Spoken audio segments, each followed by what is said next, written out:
Broadcasting from the business capital of the world, this is the Podcast Business News Network. I hope you guys are tuning in on the visual side of the Zoom today, because not only is Liezel Lane here joining us, myteenlifecoach.com, we got George back. George is, what type of bird is she? A green-cheeked conure. Oh my goodness, she's just sitting there calmly perched on her shoulder. So if you're not on the Zoomcast, I'm so sorry, because it is just so cute. Please introduce yourself and your bird today. I love her. Hey, yeah, her green wings are actually blending in with the green screen. Yes. It's kind of fun. So in a little while, we might only see her head. Who knows? Yeah, so it's me and George here today with myteenlifecoach.com.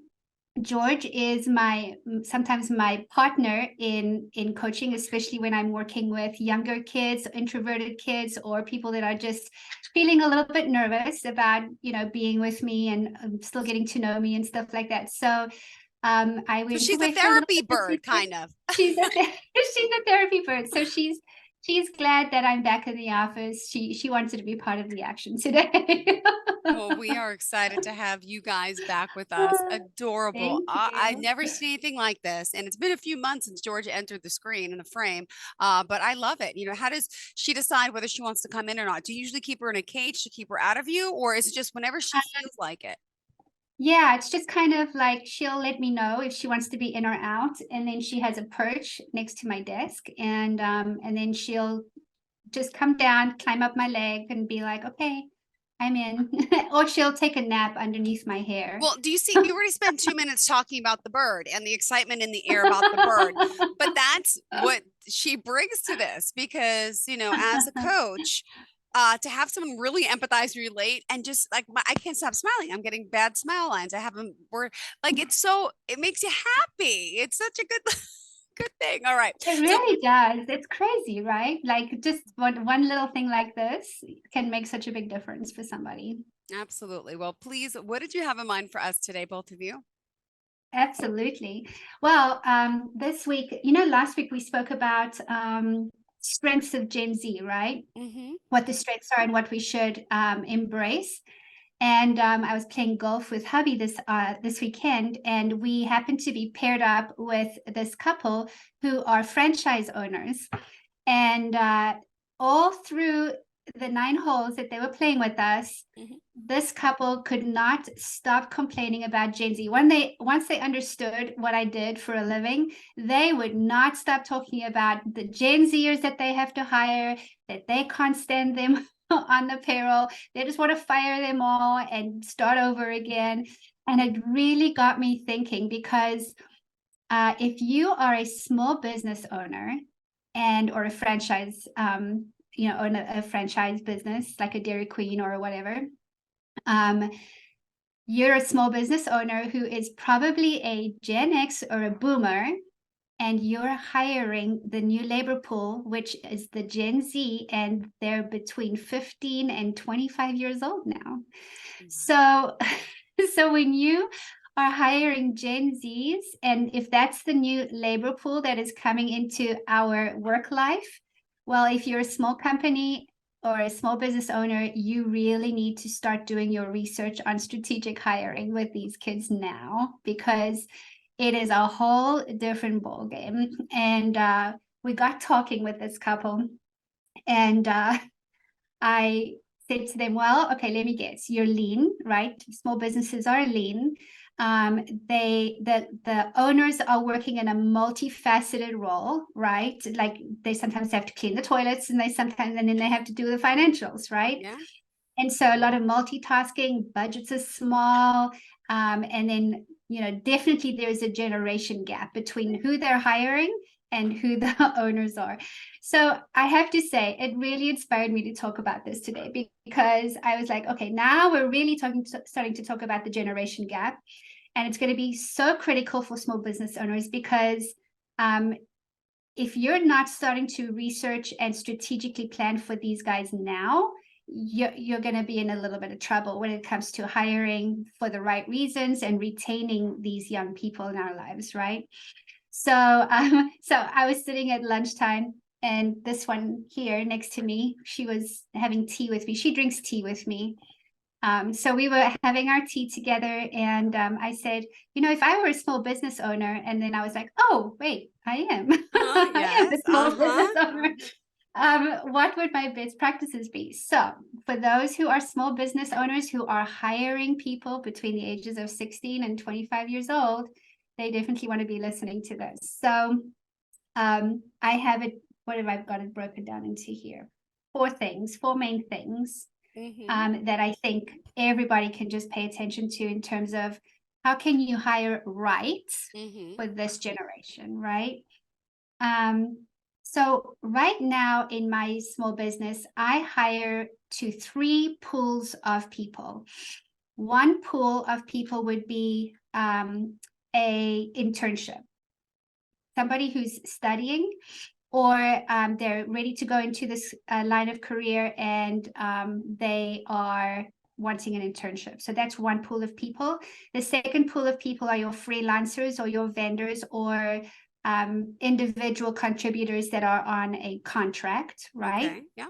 And the third pool of people are your career people. So they've already, gone through internships, they've already gone through stuff, and they're like Cameron, are a full-time professional person in this coaching, success building, life skills building work.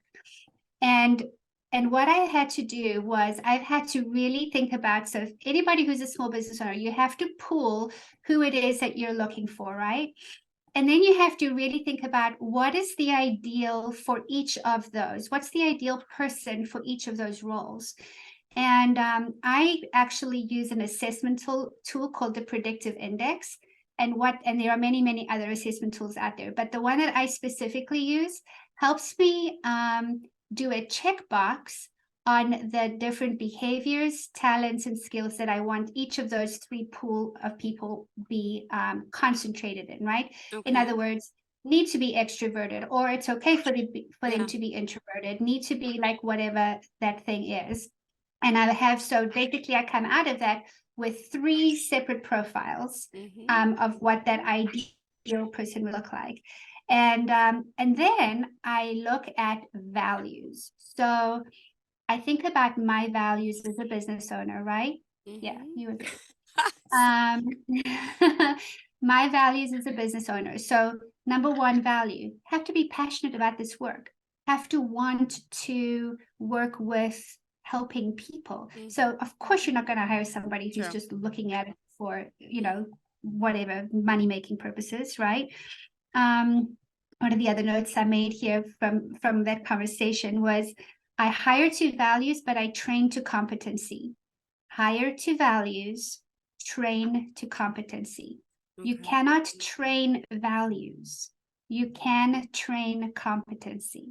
So I hire to values, I train to competency. And that basically means that, if you don't have the passion, that's a deal breaker. If you're not empathetic, or you want to actually work in this field, it's a deal breaker. So, and then a part of that is also like, for me as a business owner, results and productivity are much, much more important than just putting in the time. Okay.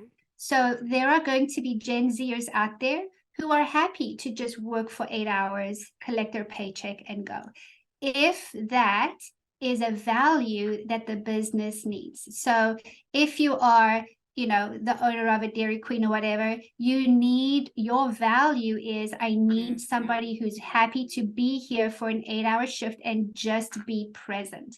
In my business, I want results quick and fast rather than just putting in the time, right? So again, you hire to value, you train to competency. And so, and then, the values are so, so important. Do you know how many people I meet where they go in to find a job? A Gen Z will go find a job. They walk into the restaurant, or they walk into the Postnet company, or they walk into the nails place, wherever it is, right? Yeah. And they literally come out and say, yeah, I got the job. Really? Really? Yeah. So that business owner is not putting the time in, and then they'll want to complain when they're not getting what they need from that person, right? So you lose the right to complain if you didn't put the work in to the actual HR practice of hiring correctly.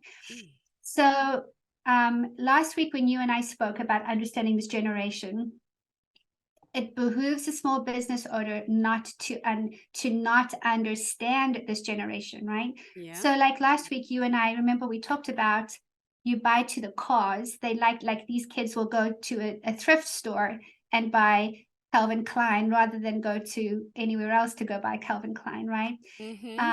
So for example, if a Gen Zer values a cause, you want to then match them in their desire for this. So for example, if I were not in the coaching business, let's say I had I don't know, give me a business, a mom and pop burger place, right?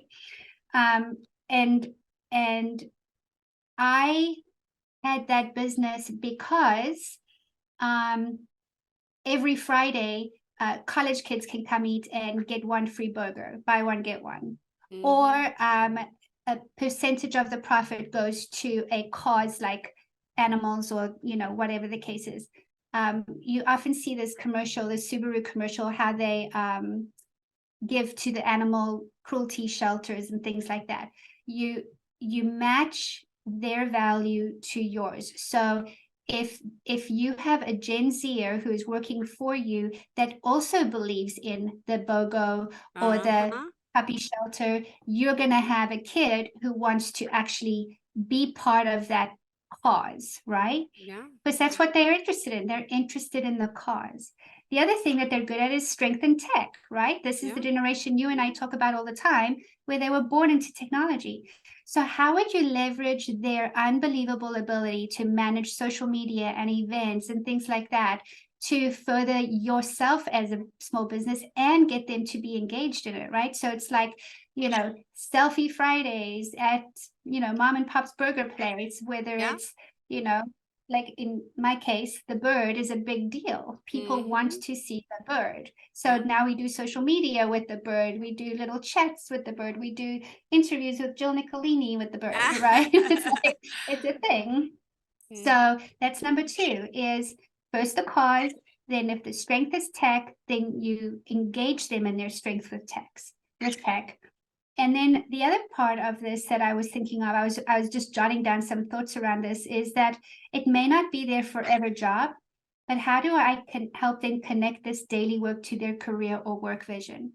So for example, she decided to go somewhere else there for a second. Oh, okay. So for example, if I'm the mom and pop burger place, oh no, she's back. And I want to connect this person to the daily work. It is, where's your money going to? Like when you make your tips or whatever, what are you using that money for? Oh, it's going for college, or it's going towards buying a car. Okay, now when I'm giving them their paycheck every week, I put something in there about it. Like, now here's your next 10% towards putting down the money for your car. Link it to their future. Even though they know they don't want to be servers for the rest of their lives, you link it to what it is. So my assistant and social media person, she is a Gen Zer. Her passion is to go and travel. She is dying to just go to Europe and Spain, and she's 20, and she decided not to do the college route. So now what we do is we have projects, we have things that we're doing in addition to what she normally does, that she can start to add more to her, savings fund to go traveling, or, specifically work with something that's and got she to could do work for you as she's traveling, right? If she's doing social media, that's a job where you could be anywhere. Okay. Exactly, right? So it's my turn. So so that is that connecting that, yes, I know you're not going to do this for the rest of your life, but I am part of your journey. This job is part of your journey, right? Rather than this dude who says, like, I just want to fire them and start all over again. It's like, you're going to do the same things expecting a different result. It's not going to work, right? Then remember we talked about mental health being important for this generation. So what's their most engaged time of the day, for example? Are they morning people? are they afternoon people? Are they late night people? Right? Are they I late mean, night? who knows, right? Well, I told you, my boyfriend's son who's 23, Yeah. 24, and sleeps all day. Except I'm at night. I'm like, what? But Yeah. I mean, for some people, that nighttime thing is a thing. It's yeah. like, what can you do, right? Mhm. So when they're healthy, we're healthy. When they're engaged, we'll do better. So, for my team, I look at what it is that they need in order to be the most productive that they are. And then you just got to start thinking creatively outside of that. If you're a storefront business, you've got to you can't do it the old way expecting new returns. You got to start thinking differently about these things. Then the other thing we talked about last week was they're pragmatic. They want what's practical for them. Is this Mhm. going to directly help my car payment? Is this going to go towards my college fund or whatever it is? So it's like, what did I want to say around that? It's like, it's like putting them in this like round peg in a square box kind of thing. Mhm. It's this leadership principle, and I'll talk about it in a little while. It's this leadership principle called individualized consideration. It's where the leader intently looks at what motivates that individual and intently circles the work around the strengths of that individual, right? So being practical and pragmatic with this generation is like hands-on direct application. How can I directly use this for my own Mhm. benefit after the fact? That's really, really important for them. Then the other thing we talked about last week was the role modeling, how YouTube was such a big role model for them, right? Mhm. So okay, you're very extroverted today, but you can be there for a little bit. And so the role modeling was like taking on the coaching mindset as their boss. So I just spoke with somebody today who is going to get certified in coaching as a parent because they're beginning to recognize that one type of parenting, one way of communicating, one type of being the boss is just not going to cut it anymore. Yeah. They are not going to be the square box in the round peg. They're just not going to do that. Yeah. Or what the other way around. I got my words all mixed up there. So for me, it's definitely creating the mindset of a coach. If you're a boss, you've got to have the mindset of a coach. And a lot of these times, like in the Dairy Queens or the Burger Kings or whatever, that just isn't a mindset. It's just like, do here, clock in, do your stuff, get out. Well, then you want to know why you've got high turnover rates. Yeah. And then the other part was the incentives based on their motivators. So I actually love this one. So instead of like giving them benefits or a raise or whatever, I actually give my people's like coupons or discount or gifted haircuts Mhm. or chiropractor care or whatever it is that they need in order to keep their well-being, right? Okay. Gas cards, for example. What teenager Yeah. doesn't want a gas card? So when you can build incentives into your hiring process and saying, when you do well, when you do these X, Y's, and Z's, you can get to pick out of this range of gift cards which one you want to go do, and then you get time off to go do it. So you can do it during workday time, right? Yeah. So I actually use that one a lot. And then this other one around innovation and entrepreneurship, that's what they are. These kids are all like want to be influencers, want to, innovate and be entrepreneurial and stuff like that. And for heaven's sakes, you're a small business, you are entrepreneurs. So to get them involved in that process around brainstorming and stuff like that is a huge retention. They want their voices to be heard. They want to be able to give you their ideas and stuff like that. So there's a bottom line to all of this, and that is that you've got to make touch points a priority from the beginning, from the very beginning of this is what I'm looking for in my person, to this is how I'm going to train them on the job, to this is how I'm going to retain them. You have to, if you're a small business, you can afford to know your people individually. If you're a small business, you can afford to give them, there's this thing called the 4 I's. The first one is called individualized consideration. That Mhm. means is know them Okay. understand them, get them. The second one is intellectual stimulation. Who wants to come to a job where nobody cares what you say or do? So engage them in all of the things that I just spoke about, right? Mm-hmm. The inspirational motivation part, connect the job to their future. Even though it's not something that they'll do every day or for the rest of their lives, there is a way for you to connect it to their future. And then idealized influence, which is that bigger cause, right? So my company gives a portion of our money goes to the Covenant House, which is the homeless shelters for teenagers. We want to be part of that. We want to be part of that bigger cause thing, right? So basically, there's a triangle, Jill. There's you, the business leader. There's your Gen Zer, and then there's the business itself as an entity. And there have to be double arrows going in those triangle parts, right, all the way around. So, of course, when this couple that we golfed with, they were like, well, will you come? We'll just fire everybody and you can come and then help us start the process all over again. And, quite rightfully so, I just said to them, well, that's going to be a huge waste of money for you because you're not really thinking about the baseline of how your business and your values need to connect with the people you're working with. They're not just cogs and bodies that are coming in. And these kids are not prepared to just work for no reason. They're just not. It has to be something that they care about. So that really got me going for today's topic. As you can see, my bird is now, she is now on the other side. She's become completely transparent. Oh, I love her. So cute. All right. Wow. Continue. Still got a few minutes left. What else did you want to add? Okay. Yeah. So anyway, Aw. I looked at psychology today. I looked at a couple of academic papers and so forth, and they really have this like small businesses, pay attention. Gen Zers are your labor pool. You need to start studying them. You need to start understanding them. You need to start strategizing for how you're going to bring these kiddos into the workplace and provide them with the right place. I have a really good friend.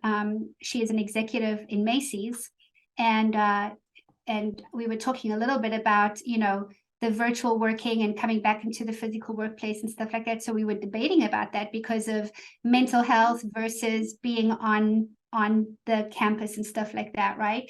Yeah. And I was going for the, if they feel like they can be productive working virtually, then why wouldn't they?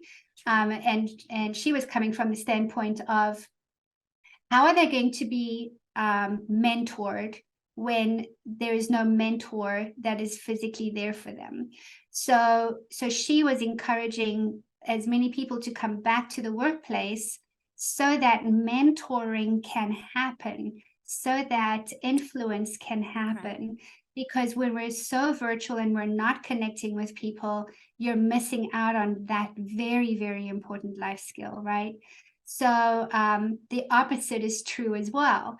When you're expecting them to be in person, then there needs to be a program in place. There needs to be a connection there, not just a body, not just like, because, yeah, I mean, you and I both know it, like we all know it all is the trickle effect that goes around that. So anyway, we've decided because of that we're going to actually add a new arm to the business because my history was in organizational development before I started working with youth.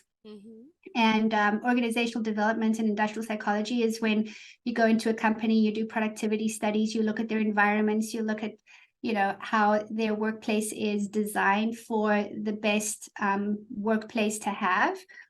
And I think there's probably an opportunity for a new refresh or facelift of that process, given also that there is a very large virtual working environment at play as well, right?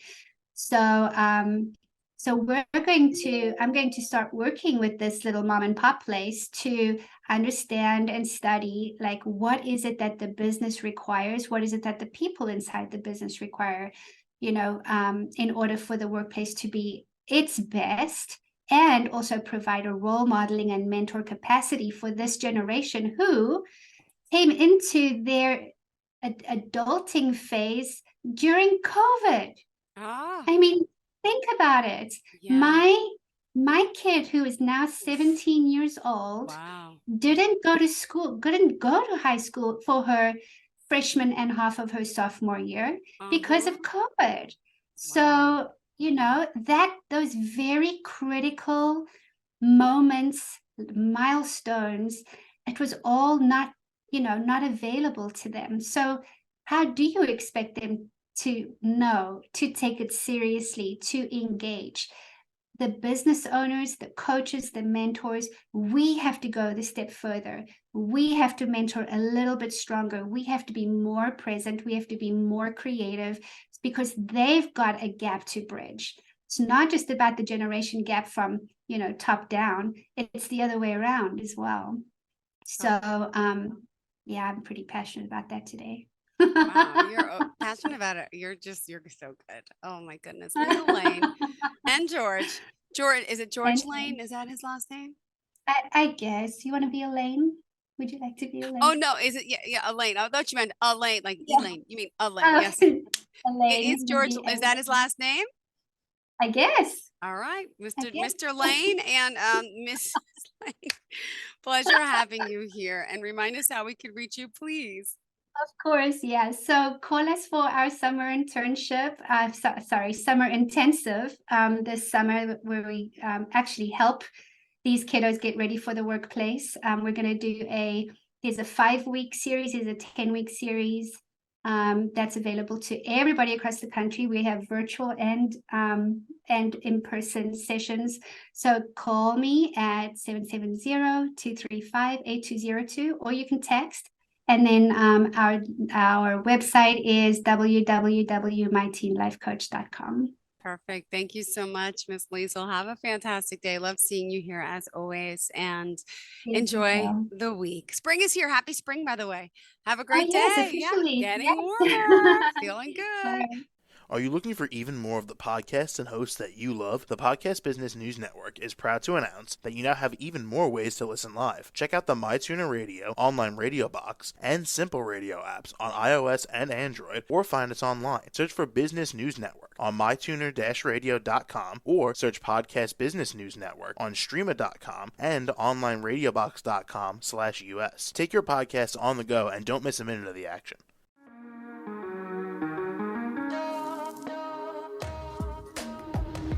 Broadcasting from the business capital of the world, this is the Podcast Business News Network.